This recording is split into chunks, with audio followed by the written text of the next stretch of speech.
We all remember where we were. That moment it began to sink in. COVID-19 was no longer a joke. Now, it was a threat to our lives and livelihoods. Life seemed to switch overnight. Homes changed from a place of peace to an office space that your newfound coworkers happen to live in.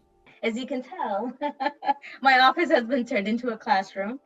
With that shift came stress, and lots of it. He's so used to daddy is home, daddy is mine. And so that was a really interesting boundary. I feel like you're accessible so much more, but at the same time, you're not showing like the best you because you're not in that headspace that you would be when you're at work. On top of that, our old coping mechanisms seemingly disappeared. When the stress gets to you, I had that 20-minute commute home to detox it out.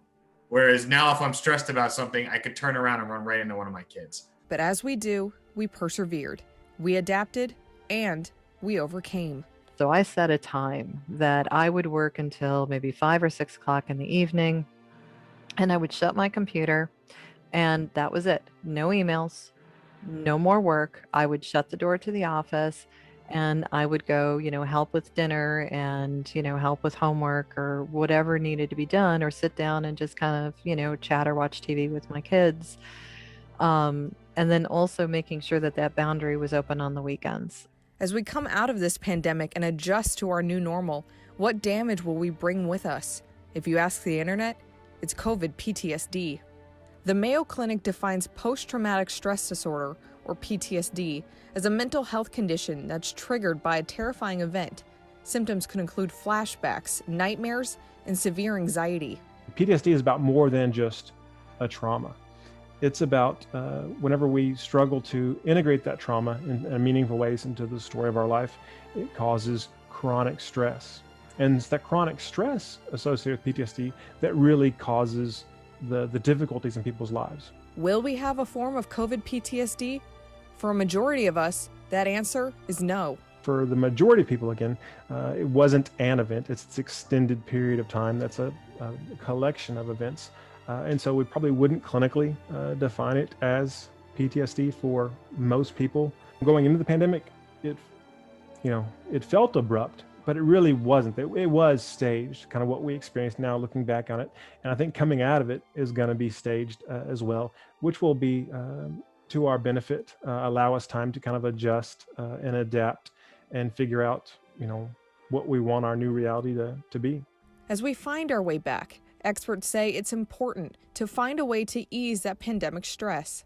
Don't stress about how you de-stress. If you have a friend that, I always go and I light some candles and take a bath and that works for me, and you think, I can't do that. Whenever I light candles, I'm worried the house is going to burn down. And they get stressed about the thing that's supposed to make them unstressed.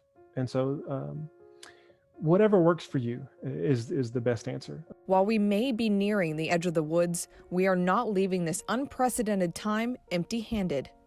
I think what I anticipate for us is a hyper-awareness of germs and cleanliness, which is going to be a great thing. Just like in many ways it was for the Depression, having people learn to be more mindful of their money probably was a good thing for our economic health as a country.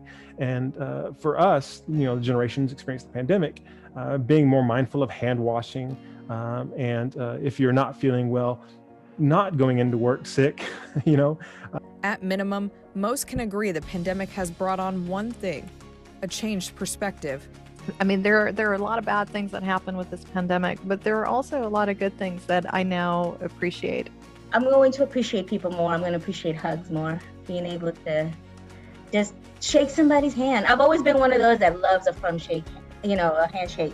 And once we're able to do that again, it's going to be like, oh my God, yay!